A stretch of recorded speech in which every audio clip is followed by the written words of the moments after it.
Hello everyone, I am Vijay Kumar Kashyap, PGD Physics from KEB number 1 AFS Agra. I am going to discuss the following topics: accuracy and precision of measuring instrument, error in measurement, dimensions of physical quantities, and dimensional analysis and its applications.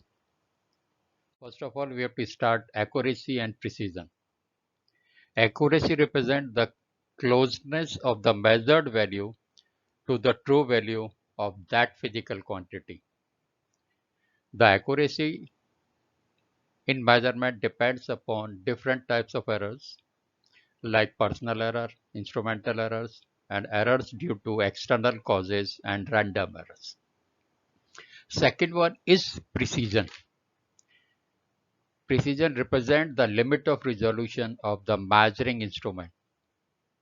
It is determined by the least count of the measuring instrument. Smaller the least count, greater is the precision. We can differentiate between accuracy and precision by the following example. Here we take an example. There is a rod of true length. True length is nothing but the average value is 3.568 centimeter, and we find the length of this object with the help of three different devices. In the first experiment, using vernier calipers of least count 0.01 centimeter, the measured value is 3.54 centimeter. We find the length of the same object with the help of screw gauge of least count 0.01001 centimeter. The measured value is 3.494 centimeter. And then third experiment using a spirometer of least count 0.001 centimeter. The measured value is 3.564 centimeter. So there are three values, individual measurements, and we have to compare with the true value. Now first we compare the first and second. We see the value measured by the vernier calipers is close to the true or mean value as compared to the length measured with the help of a screw gauge. Hence, the value measured by the vernier calipers will be more accurate. But you see the limit of resolution. With the help of a first one, the limit of resolution is 0.01 centimeter, while for screw gauge it is 0.001 centimeter. Then it will be more precise. When we compare the first and third one, you see the value measured by the spirometer is close to the true value or the mean value, and it is more precise because it is measured up to 3 decimal places. Hence, the value measured by the third instrument, that is the spirometer, is more accurate and more precise. So in this way we can differentiate between accuracy and precision.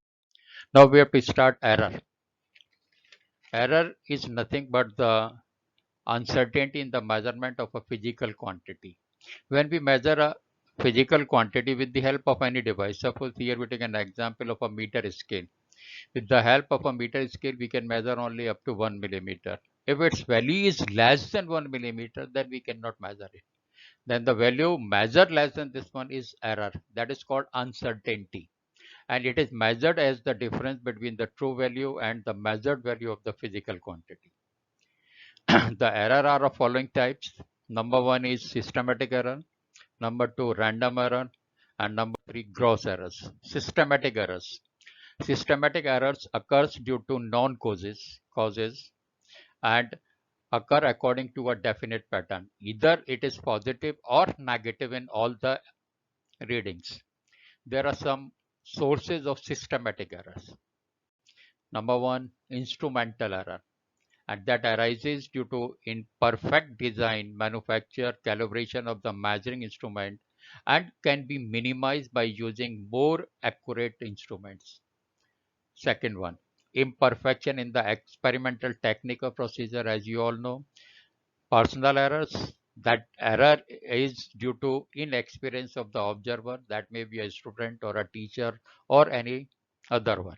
And next इसमें there is one more that is called defective vision और lack of proper setting. यानी बिना पूरा ढंग से set किए हुए अगर हम रीडिंग ले रहे हैं तो वो जो एरर आएगी that is called personal error. Next, errors due to external causes जो हमारे हाथ में नहीं होंगे, due to the change in temperature, pressure, humidity, wind. And last one, that is called least count error. Least count is nothing but the minimum distance which we can measure with the help of an instrument. For meter scale, it is 1 millimeter. For vernier, it is 0.1. For screw gauge, it is 0.01. अगर उससे भी कम करना है, then we use another devices. So that is all the causes जो हैं हमने we have already discussed, and hence this can be minimized by improving experimental techniques. जो हम प्रोसीजर यूज करेंगे उसको हम इम्प्रूव करें by selecting better instruments. In place of vernier calipers we use screw gauge, and removing personal errors उसको हम लोग खुद minimize कर सकते हैं. Next, random error. That error is also known as chance error, and that occurs irregularly due to unpredictable variations in experimental conditions. It makes to give different result for same measurements taking repeatedly. अगर एक experiment आपने अभी किया हुआ है, you repeat the same experiment after some time, then you will get the different values, and that is called random error. उसके लिए जो से there is a distribution curve है, that is known as Gaussian law of normal distribution. In this one there is a graph between the frequency of occurrence यानी कितनी बार हो रहा है, and error, that is delta x. You see the error may be positive or negative. Suppose we write 100 plus minus 2. It means it may becomes 100 plus 2 or 100 minus 2. Same case is here. In any measurement x, probability of an error that is plus delta x is same as the probability of an error of minus delta x. यानी दोनों की error की possibility same है, probability. Next, in any measurement, small magnitude of error is more likely than the larger magnitude. यानी generally जो हमारी गलती होती है वो छोटे स्केल पर होती है, बहुत ज्यादा नहीं होती. बहुत ज्यादा हो रही है इसका मतलब हम बहुत ज्यादा केयरलेस है. The random errors can be minimized by repeating the number of observations and taking the average of all the observations. Next is gross error. जो gross error का reason है that is carelessness of the observer. Observer means generally students का. There are certain examples are given gross error के. Reading of an instrument without setting properly, यानी बिना set की हम लोगों ने वैसे ही उसकी रीडिंग लेना शुरू कर दिया बहुत जल्दबाजी में. Taking the observation wrongly without caring for the source of errors. क्या क्या सोर्स हो सकते हैं उसको बिना केयर किए हम लोगों ने ले लिया. Next, recording the observation wrongly. Suppose there are two students, one take the reading और सेकंड वाला उसको लिख रहा है, तो क्या किया उसने जो वैल्यू बोली वो ना लिख के उसने कुछ और लिख ली, वो एरर भी हो सकती है. And in the last, using wrong values of observations in calculations. पहले हमने 3 ठीक ठाक किए, जो वैल्यूज हमने ऑब्जर्व की वो भी करेक्ट थी, बट कैलकुलेशन के समय we take the wrong value. उसमें एक चीज हमेशा ध्यान रखिए, ऑल जितनी भी हमारी फिजिकल क्वांटिटीज मेजर की हैं that must be in same system. Generally we take SI system. And in the last, the gross errors can be minimized only when the observer is sincere and mentally alert. इसका मतलब ये है कि when you perform the experiment in lab, particularly in physics or any lab, तो उस समय आपको sincere रहना है, mentally वहाँ present रहना है. ये सब चीजें ध्यान रखिए. Now, here we take some errors. Absolute error. Absolute error means we have to find the difference of the true value. True value individually कुछ नहीं है. True value means that is the average of the large number of observations. जितने हम ज्यादा लेंगे उतना ही error हमारी minimum खत्म नहीं होगी, मिनिमाइज हो जाएगी. So that is the difference. There is a formula that is delta an equal to a naught minus an. Then we take mean absolute error. Mean absolute error means we take the arithmetic mean of the modulus of all these. Okay, some error may be positive and some error may be negative. Then by we take a modulus. Modulus means whether it is a positive or negative, take only positive value. Now next is relative error. Same, there is a formula. Relative error may be defined as the ratio of the mean absolute error to the mean value. And in the last, percentage error. When we represent the relative error in percent, then it is called percentage error. Now there is a combination. Because when we perform an experiment, the value to be measured depends upon certain physical quantities which are to be measured with the help of an instrument. Suppose you have to find the volume of a given wire using vernier calipers or screw gauge. Then we find its radius and height. V equal to pi r square h. Pi is a constant. We cannot find the error in this one. We assume that this value is correct. When we find the error in volume, then it becomes delta V upon V equal to 2 into delta R upon R plus delta H upon H. So in this one, any physical quantity can be represented as a sum or difference. You see here, there are different cases. In the first one, we take a physical quantity Z that is equal to the sum or difference of the two values. Error will be positive. Positive means added. Delta Z equal to delta A plus delta B, whether there is a sum or difference. Next, when the another quantity Z equal to A into B or A upon B, we get delta Z upon Z equal to delta A upon A plus delta B upon B plus, if it is more than 2, delta C upon C. And in the last, when the powers are given, suppose here we take Z equal to A to the power M, B to the power N, C to the power L. The maximum fractional error in Z, that is delta Z upon Z, equal to M delta A upon A plus N delta B upon B plus L delta C upon C. Actually here we use differentiation or log. उसको हम use करके निकालते हैं, but we can find it easily. Now the next topic is dimensions of a physical quantities. Before starting this one, you all know about the fundamental units, mass, length, and time. Initially, we use only these three, and otherwise we use 8, 7 plus 2, 9. अभी हम 3 लेके चलनी है. The dimensions of a physical quantity are the powers to which the fundamental unit of mass, length, and time are raised. Here we take an example, force. The dimensions of a force is dimensional formula is ml2 mlt minus 2.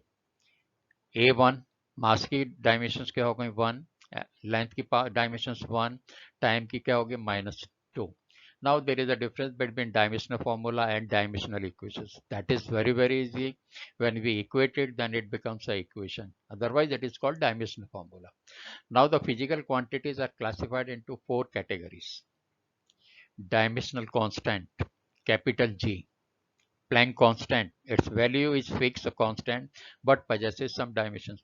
Dimensional variables, having different values, possesses dimensions. You take an example of force. Non-dimensional constant, 1, 2, 3, 4, 5, pi. Non-dimensional variable. You take an example of a relative density, then strain. Now, dimensional analysis and its application, that is most important of this one. The study of relationship between the physical quantities with the help of their dimensions and unit of measurements is called dimensional analysis. Basically, there are 3 important applications of this one. That is very important. Number 1, to check the correctness or consistency of a dimensional equation. Number 2, to drive the relation between physical quantities. Number 3, to change one physical quantity from one system into another. And for this one, we use a principle of homogeneity. Basically, you remember we cannot add or subtract the terms having different dimensions. It means we cannot add meter and kilogram. Both are SI, but meter is the unit of length and kilogram is the unit of mass. We can add meter and centimeter or subtract meter and centimeter, and that is called principle of homogeneity. You remember only this reason. Now here there is a formula. In case of a system of units, we use the formula. That formula is N1 U1 equal to N2 U2. N1 and N2 are the numerical values. U1 and U2 are the size. If we decrease the size, the numerical value will increase, as you all know. Suppose you have a note of 100 rupee and you convert into 1 rupee note, yeah, then you will get 100 notes of 1 rupee each. And that is N1 U1 equal to N2 U2. Now, there are some limitations. Limitations are very, very important. By this method, the value of the dimensionless constant cannot be determined. Suppose here we take an example, t equal to 2 pi under root L over G. Here 2 pi is a constant we cannot determine. We can find the dimensions L to the power half, G to the power minus half by using a certain method. But we cannot find the value of the constant. Second, by this method, equation containing trigonometric, exponential and logarithmic terms cannot be analyzed. Trigonometric है, जैसे you take an example y equal to a sin omega t plus phi or minus phi. That depends, that is the phase difference. Next, if a physical quantity in mechanics depends on more than 3 factors, then the relation cannot be established. Here we take an example. Suppose the physical quantity depends upon 4. So take a rate of flow of liquid V equal to pi by 8 PR to the power 4 upon eta L. Here you see there are 4 physical quantities. It means 4 equations are required, but we have only 3 fundamental in this case. So we have to reduce one. So instead of pressure and length we take separately, we divide these two. That is P upon L. We derive this relation. Next, it gives no information whether the physical quantity is scalar or vector. So we can find it. The formula containing trigonometric functions or exponential functions cannot derive. Now here we take an example of objective questions. There are so many objective questions. Now here we take the question that is based on your practical activity. Now here we take an example of a screw gauge. A screw gauge is a device that is used to find the certain dimensions of a wire, thickness of a paper, and there are so many things. Actually it consists of two scales. One is a main scale and second one is circular scale. Main scale का जो division है each division of 1 millimeter and circular scale में there are generally but you see in this case there are 50 divisions. हम लोगों की जो lab में है that contains 100 divisions. जो भी आपके दिए होगा न्यूमेरिकल्स में वो हमें देखना है. Divisions. Now first of all you must know about pitch. When the one complete rotation is given, then the distance moved on a linear scale is called pitch. Here you see there are 50 divisions and the main scale जो move कर रहा है that is 0.5 millimeter. दोनों को हमने divide किया, we find the least count. Least count equal to pitch divided by number of divisions on circular scale. 0.5 divided by 50, we find it that is 0.01 millimeter. Centimetre में करना है, again you divide by 10, जो भी हमें कर लेंगे हम लोग. Now उसमें हम लोग क्या करते हैं, initially we find the error. Error में हम क्या करते हैं, दोनों जो उसके टिप्स को ज्वाइन करेंगे. If the zero of both the scale coincide with each other, then there is no error. If zero of both the scale does not coincide with each other, then there may be some error. And that may be positive or negative. वो आप खुद पढ़ेंगे, उसको देखेंगे. We can find it. Here you see 5 is coincide with this one, so we can find it. Error is 5 into least count. वो आप खुद देखेंगे क्या है. Now the object is placed between the tips and we take the readings. You see main scale reading is 2 millimeter. Main scale में देखेगा 0, 1, 2 clearly visible है, तो उसकी रीडिंग कितनी हो गई, 2 millimeter हो गई. Now which division is concept with the reference line, that is 25. That is the circular scale reading. 25 into least count. We add these two and we subtract the error. If the error is positive, then it subtracted. If it is a negative, then negative becomes positive. Then we get the result. So that result will be 2.2 millimeter. You calculate it, and thank you.